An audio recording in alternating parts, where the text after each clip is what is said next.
ಕಡಲ ಪರ್ಬಯೇ ತೂಪಿನಕ್ಲ ಕುಸಿಟ್ ರಾವು ಕುರ್ಪುಯೇ. ಕರಾವಳಿಯ ಮೀನು ಪ್ರಿಯರಿಗೆ ಮತ್ತು ಮೀನುಗಾರರಿಗೆ ಕೊನೆಗೂ ಸಿಹಿ ಸುದ್ದಿ. ಮಳೆಗಾಲ ಮತ್ತು ಮೀನುಗಳ ಸಂತಾನೋತ್ಪತ್ತಿಯ ಕಾರಣದಿಂದ ವಿಧಿಸಲಾಗಿದ್ದ 2 ತಿಂಗಳುಗಳ ಮೀನುಗಾರಿಕೆ ನಿಷೇಧಾವಧಿ ಈಗ ಮುಕ್ತಾಯಗೊಂಡಿದೆ. ಇಂದಿನಿಂದ ಕರಾವಳಿಯಲ್ಲಿ ಮತ್ತೆ ಮೀನುಗಾರಿಕೆಯ ಹಂಗಾಮ ಶುರುವಾಗಿದೆ.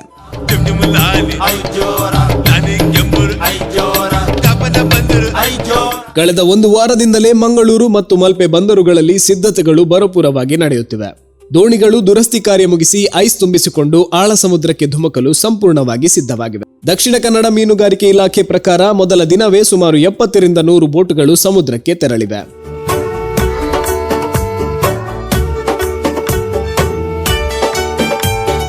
ಆಳ ಸಮುದ್ರ ಟ್ರಾಲಿಂಗ್ ಆಗಿ ಮಂಗಳೂರಿನಲ್ಲಿ ಸುಮಾರು 400ಕ್ಕೂ ಹೆಚ್ಚು ಬೋಟ್ಗಳು ರೆಡಿಯಾಗಿವೆ. ಆದರೆ ಹವಾಮಾನ ವೈಪರೀತ್ಯ ಮೀನುಗಾರರಿಗೆ ದೊಡ್ಡ ಸವಾಲಾಗಿ ಪರಿಣಮಿಸಿದೆ. ಸಮುದ್ರದಲ್ಲಿ ಗಾಳಿ ಮತ್ತು ಅಲೆಗಳ ಅಬ್ಬರ ಹೆಚ್ಚಾಗಿದ್ದು ವಾತಾವರಣ ಹೀಗೆ ಮುಂದುವರಿದರೆ ಟ್ರಾಲಿಂಗ್ ಸದ್ಯಕ್ಕೆ ಕಷ್ಟವಾಗಬಹುದು.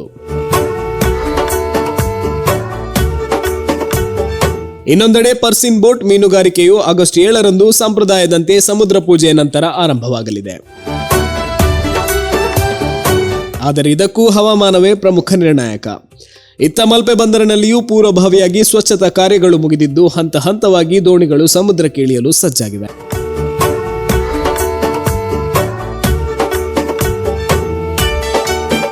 ಈಗ ಆಗಸ್ಟ್ 1ರಿಂದ ಮೀನುಗಾರಿಕೆ ಬ್ಯಾನ್ 31 ಜುಲೈಗೆ ಮುಕ್ತಾಯ ಆಗಿ ಆಗಸ್ಟ್ 1ರಿಂದ ಮೀನುಗಾರಿಕೆ ಪ್ರಾರಂಭ ಆಗಿದೆ.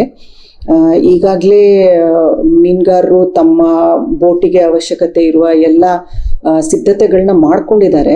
ಐಸ್ ಇರ್ಬೋದು, ಮತ್ತು ಡೀಸೆಲ್ ಇರ್ಬೋದು, ಆ ಥರ ಎಲ್ಲ ಪೂರ್ವ ತಯಾರಿ ಆಗಿದೆ.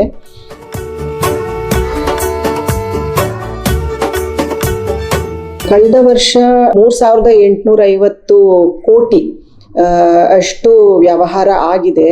1,97,381 ಟನ್ ನಮಗೆ ರಿಪೋರ್ಟೆಡ್ ಕ್ಯಾಚಸ್ ಮೀನುಗಾರಿಕೆಯಿಂದ ಲಾಸ್ಟ್ ಫಿಶಿಂಗ್ ಸೀಸನಲ್ಲಿ ಆಗಸ್ಟಿಂದ ಮೇವರೆಗೆ.